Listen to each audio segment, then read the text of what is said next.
السلام الله عليكم أخيارتنا لا سعوتا ميل كستو جوجتان وتبين كلو كميدا برامج كأن لفقورك ورارك عالمك iyo taxliilka diblomaasiyadda qodobadaan idin kugu haya waxa kamida shacabka aqoonyahanka iyo siyaasiyiinta Mareykanka waxa ay qareen Trump inuu ku qasaaray dagaalkii lala galay wadanka Jamhuuriyadda Islaamiga ah ee Iran sidaas darteedna uu hadda doonayo sidii uu wajigiisa ku badbaadin lahaa qaar kamid ah suxufiyiinta caanka aqoonyahanka iyo waliba dadka siyaasadda ka shaqeeya waxay u arkaan Mareykanka markii horeba dan shakhsi ah in dagaalka loo galiyay haddaba arrintan Trump sidee u arkaa mase iska difaaci kara eedaha uga imaanaya gudaha wadanka Mareykanka xilli shaki laga qabo heshiiska xilligan uu la galayo wadanka Iran sirdoonka wadanka Mareykanka ayaa ku dhawaaqay in wada hadalka iyo waliba heshiiska kumeel gaarka ah ee la doonayo in laga gaaro xiisadda bariga dhexe oo dib u dhacaya sabab la xiriira Ayatollah Mujtaba Khamenei oo dunida ka go'doonsan isla markaana inta la helaya ay waqti qaadanayso sidee arrintan u faaqadaya warbaahinta Mareykanka ma waxa ay ku qarinayaan khilaafaadka iyo mugdiga hor kale ee hadda soo baxay mase waxa jira waxyaabo kale oo ay arrintaasi uga gol leeyihiin Trump ayaa sida muuqata iminka hal dhagax laba shimbir ku dilaya marka la eego xiisadda gobolka bariga dhexe saacadii la soo dhaafay wada hadallo kala duwan oo la sameeyay madaxda dunida islaamka ayaa waxa uu ku dhawaaqay in ay Israel heshiis la galaan oo dhinaca diblomaasiyadda ku saabsan isna uu aqbalayo heshiis uu la galo wadanka Iran markan waxa uu doonayaa jihada dhinac kale inuu u raro arrimahan yaa raaci doona oo laga baqayaa in ay dhaxda u fariistaan warbixin gaar ah ayaan arrintaas ku eegayaa oo qaar kamid ah warbaahintu ay qorayaan labada mas'uul oo galka wada hadalka dalka Iran haya Maxamed Baaqir Qalibaf iyo Dr. Abbas Araghchi ayaa goor dhaweyd ka degay magaalada Doha ee caasimadda wadanka Qatar halkaasi oo loogu soo dhaweeyay si heer sare ah socdaalkooda muxuu daaran yahay halkaasi ma si gaar ah ayay isugu arkayaan Mareykanka mase dalka Qatar ayaa markan xoojinaya dadaaladii diblomaasiyadda qodobadaas ayaan si gaar ah ugu lafaguri doonaa barnaamijkan ka tirsan taxliilka wararka caalamka ee lafagurka diblomaasiyadda sirdoonka wadanka Mareykanka ayaa soo bandhigay sheeko la yaab leh oo qaar kamid ah warbaahinta gobolku ay si weyn iminka u falanqeynayaan oo ku saabsan in maalmaha soo socda laga yaabo inuu dib u dhaco saxiixa heshiiska la doonayo in lala galo wadanka Iran kaasoo iminka Mareykanku uu si aad ah u naawulayo waxay ku tilmaameen sababaha dib u dhaca inuu kamid yahay Ayatollah Mujtaba Khamenei oo isqarinaya isla markaana aan la ogeyn baa leeyahay meelaha uu ku sugan yahay oo ka go'doonsan gudaha iyo dibaddaba hasaatee dad kooban oo arrintaasi kala shaqeynaya ay sababi karayso inay aad arrintaasi u sii dib dhacdo ila sirdoon oo Mareykan ayaa sheegay in hogaamiyaha sare ee wadanka Iran Mujtaba Khamenei uu ku sugan yahay goob sira isla markaana uu gabi ahaanba ka go'doonsan yahay dunida inteeda kale sida ay sheegayaan ila wareedyo la hadlay warbaahinta CNN-ka xiriirka u dhaxeeya Khamenei waxa uu maraaba leeyahay shabakad adag oo wakiilo iyo fariinsidayaal ah taasoo sababtay dib u dhaca ku yimaada baa leeyahay jawaabta Tehran ee ku aadan soo jeedinta uga imaanaysa magaalada Washington mas'uuliyiin Mareykan oo arrintan si adag xog ogaal ugu ah ayaa sheegay in wafdiga Iran ee wada hadallada la leh maamulka madaxweyne Trump ay dhibaato ku qabaan gudbinta fariimaha gudaha nidaamka dawladda Iran warbixintu waxay tilmaamaysaa in markasta oo Mareykanka uu soo gudbiyo hindise ama qorshe cusub ay qaadanayso waqti dheer fariintaas sidii u gaari lahayd hoggaanka sare ee Iran taasoo dib u dhigaysa jawaab celinta iyo faahfaahinta heshiis kasta oo suuragal ah oo labada dhinac ay gaari lahaayeen tani waxay u muuqataa inay aad u adkeynayso xiisadda ka taagan gobolkaasi bariga dhexe isla markaana sii adkeyn karaysa in dhinacyadu ay si degdeg ah heshiiska la qorsheeyay ee MOU-ga ah ay u saxiixaan madaxweynaha dalka Mareykanka waa laga adkaaday dagaalka Iranna waa lagu jabiyay sidaas waxa qoraya qaar kamid ah warbaahinta waaweyn ee Mareykanka kuwaasi oo ku tilmaamaya wajigabaxa Trump uu ka qaadayo gobolka bariga dhexe in ay meesha ka saarayso micnaha iyo maamuuska wadankaasi uu ku lahaa go'aamada gorgortanka caalamka iyo jihaynta guud ee dowladaha qaarkood sida Mareykanka ay rabaan inay u dhaqmaan. Iiraan qabkii Mareykanka ayaa hoos u weeqday, taasina waxa keenaya baa layiri Trump oo si hawtul hamaga u galay dagaal aan ka fiirsan oo si shakhsi ah isaga u daneynayay. xiisad siyaasadeed oo aad u xooggan ayaa ka dhaxaloosan gudaha wadanka Mareykanka kadib markii la isweydiiyay natiijada dagaalka iyo wada hadalka Iiraan, iyadoo qaar ka mid ah falanqeeyaalka Mareykanku ay ku doodayaan in madaxweyne Donald Trump uu lumiyay dagaalka, isla markaana uu hadda isku dayayo inuu guul ka dhigo baa layiri dib u gurasho siyaasadeed oo wajigabax ah. Sida ay sheegayaan warbixino lagu qoray madal caalami ah ayaa waxaa lagu faafiyay warbaahinta Mareykanka, waxaana la aaminsan yahay in Trump uu dagaalka Iiraan galay isaga oo aan lahayn qorshe istiraatiiji ah oo cad, taasi oo keentay in Mareykanka uu wajaho khasaare siyaasadeed iyo mid istiraatiiji ah oo dunidu si weyn iminka ay u dareemayso. eedeymo xooggan oo xagga istiraatiijiyad la'aanta ah waa midda ugu badan ee hadda siyaasiyiintu ay falanqeynayaan.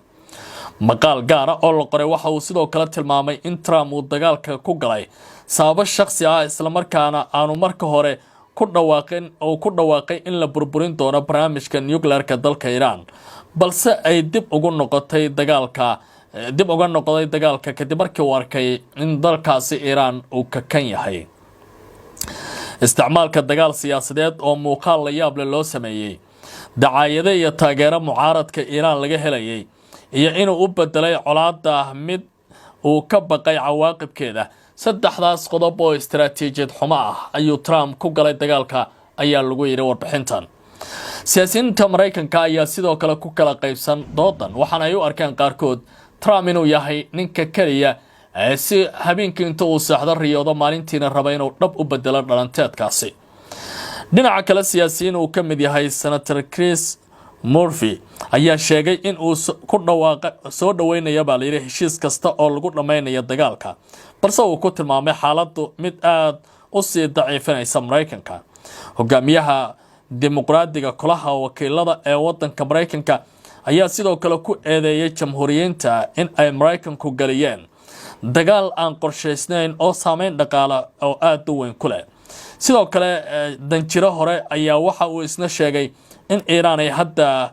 ka xoog badan tahay markii Trump uu dagaalka galiyay, sidaas daraadeedna Mareykanka uu yahay cidda kaliya ee dagaalkaasi ku jabtay, taasi oo loo baahan yahay Trump in uu banaanka keeno. arrinta kale oo la yaab kale waxay tahay in gudaha Mareykanka qudhiisa kala shaki weyn uu ka jiro marka la eego sida hadda heshiiska loo galayo. waxaa sidoo kale leeyahay waxaa jira shaki ku saabsan in wada hadalka dhabta ah ee la xiriira in qaar ka mid ah warbixinadu ay sheegayaan in Iiraan ay beenisay jiritaanka heshiis buuxa oo nuclear ah. saxafiga caanka ah ee Mahdi Xasan ayaa soo xigtay ilo Iiraani ah oo sheegay in wali wax heshiis nuclear ah la gaarin, isla markaana diiradda la saarayo xoojinta dagaalka iyo waliba joojinta dagaalka iyo furitaanka marinka Hormuz. Trump waa isdifaacaya qudhiisa oo madaxa ayuu galgalaya, waxana uu leeyahay nimankan banaanka bay ku hadlaan miisaska talada, go'aanada dagaalka iyo waliba khasaaraha Iiraan gaar waxba kama yaqaanaan. sidaa daraadeed waa niman baaga muddo ah oo kaliya qalinka jaraa'idka iyo waliba muuqaalada kaamirooyinka iyo mikrofoonada daris la ah. Trump ayaa difaacay isagoo bartiisa Truth Social ku sheegay in heshiis kasta oo Iiraan lala gaaro uu noqon doono mid aad u wanaagsan oo sax ah, isla markaana ka duwan heshiisyadii hore oo galab uu yiri sida uu isaga leeyahay weeyaane madaxweynihii fadhiidka ahaa Barack Hussein Obama. oo sidoo kale sheegay in wada hadalladiisu ay yihiin kuwa dhammayn doona xiisadda ka taagan gobolkaasi. kala aragtida duwanaanshiyaha gudaha dalka Mareykanku waa sii xoogaysanaysa marka si gaar ah loo eego dagaalka meesha uu hadda gaaray iyo waliba xiisadda sida ay u kulushahay. isla wararka Trump haddii aan ku sii socdo ee gobolka bariga dhexe, hal dhagax ayuu rabaa laba shimbir inuu ku dilo ninkan Trump la yiraahdo marka la eego sida uu hadda wax u dhigayo, isagoo iska dhigaya nin dunida carabta iyo tan islaamka u sameynaya wax naruuro ah iyo waliba isxaan ah. marka laga hadlayo xaaladda gobolka waxa uu leeyahay dalka Iiraan waxaan aqbalayaa in heshiis la galo sidaad ii soo jeediseen, laakiin sharti kale iga qaado oo ay ka mid tahay inaad Israa'iil la samaysaan xiriir diblomaasiyadeed isla markaana dagaalka iyo cuqdada idin dhaxaysa aad meesha ka saartaan.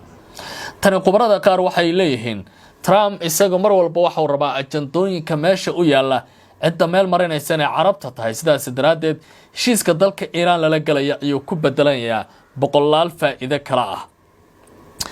madaxweynaha dalka Mareykanka Donald Trump ayaa la sheegay in uu dadaal xoogan ku bixinayo sidii loo ballaarin lahaa heshiisyada caadiyeynta xiriirka diblomaasiyadda ee Israa'iil iyo dalalka Carabta iyo kuwa muslimiinta haddii heshiis rasmi ah uu la gaaro colaadda iyo khilaafka kala dhaxeeya Iiraan la soo gabagabeeyo. sida uu qoray wargeyskada Axios, Trump ayaa intaa lagu guda jiray kulan dhanka taleefanka ah ee dhacay 23 May 2026 ku sheegay hogaamiyaasha dalalka Carabta iyo muslimiintu inuu filaya baaliri in dowlad walba ay raaci doonto heshiiska Abraham, isla markaana ay qaadi doonto tallaabo lagu caadiyeynayo xiriirka diblomaasiyadda ay la leeyihiin nidaamkaasi. kulamadaasi waxaa ka qayb galay madaxda Sacuudiga, Isutaga Imaaraadka Carabta, dalka Qatar, Pakistan, Turkiga, Masar, Urdun iyo Bahrain, iyagoo wada hadallada diiradda lagu saaray heshiis u muuqda in uu ka dhex abuurmayo Washington iyo Tehran. warbixintu waxay sidoo kale cadaynaysaa baaliri in tallaabada xigta ee Mareykanka ee bariga dhexe ay noqon karayso burburinta nabadda, ballaarinta nabadda iyo xiriirka Israa'iil. ilaa Mareykanka ayaa sheegay in dalabka Trump uu si gaar ah uga yaabiyay boqortooyada Sacuudiga, Qatar iyo Pakistan oo xiriir rasmi ah aan la lahayn Israa'iil, waxaana la sheegay in ay aaminsan yihiin inay qasabtay qadka taleefanka kadib haddii Trump uu arrintan si xoog leh banaanka u keenay inay tahay mid kaftana. qoraal uu ku daabacay bartiisa Truth Social waa Trump waxa uu uga mahad celiyay dalalka bariga dhexe taageerada iyo iskaashiga Mareykanku ay la leeyihiin. hase haatee lama oga sida dowladahan ay u qaadan karaan tillaabooyinka hadda Trump uu leeyahay. waa inaad qaadataan haddii aad rabtaan inaan nabad gaarno oo aan dalka Iiraan ka joojiyo weerarada iyo duqeymaha suuragalka ah in lagu qaado aan heshiis qaato. dowladahan ayaa dushooda waxaa saaran calaamad su'aal iyadoo madaxdan la isweydiinayo balse ay tillaabooyinkaasi u meel mari karaan. haddii aan magaalada Dooxa ee caasimadda wadanka Qatar eegana, waxaa goor dhaweed ka degay wafdi ay hogaaminayaan ragga malafyada wada hadalka dalka Iiraan haya waa Maxamed Baaqir Qaalibaaf, afhayeenka baarlamaanka wadanka Iiraan, iyo Dr. Cabbaas Caraaqji, wasiirka amuraha dibadda ee wadankaasi. ujeedada waxaa lagu leeyahay waa ka hadalka arrimaha xiisadda ah ee ka taagan gobolka bariga dhexe. gudoomiyaha baarlamaanka wadanka Iiraan Maxamed Baaqir Qaalibaaf iyo wasiirka amuraha dibadda ee wadankaasi Cabbaas Caraaqji ayaa gaaray magaalada Dooxa ee caasimadda dalka Qatar si ay uga wada hadlaan madaxda wadanka Qatar kulan ku saabsan baaliri heshiiska suurtagalka ah ee dhex mari kara Washington iyo Tehran. sida ay sheegayso wakaaladda wararka ee Reuters, wafdiga Iiraan ayaa la kulmi doona ra'iisul wasaaraha ahna wasiirka amuraha dibadda ee Qatar Sheikh Mohammed bin Abdulrahman Al Thani, iyagoo kala wada hadlaya dadaalada lagu doonayo in heshiiska rasmiga ah lagu gaaro khilaafaadka u dhaxeeya Iiraan iyo Mareykanka.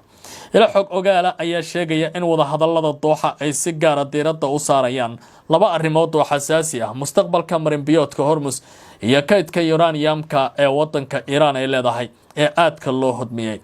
sidoo kale wararku waxay sheegayaan in gudoomiyaha waaliri arrimaha bangiga dhexe ee wadanka Iiraan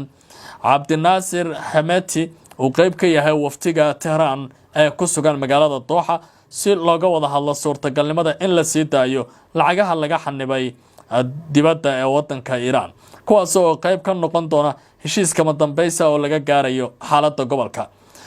kulamadan ayaa imaanaya xilli hadda dadaal badan loogu jiro sidii colaadaasi loo soo gabagabayn lahaa oo dhibaatooyinka taagan u noqon lahaayeen kuwa guud ahaanba ka saara gobolka bariga dhexe. ikhyaarta ay nala socotay tabintii wararka caalamka iyo lafagurka diblomaasiyadda qaybtan intaas ayaan ku eebeeyaa. isma dhaafka.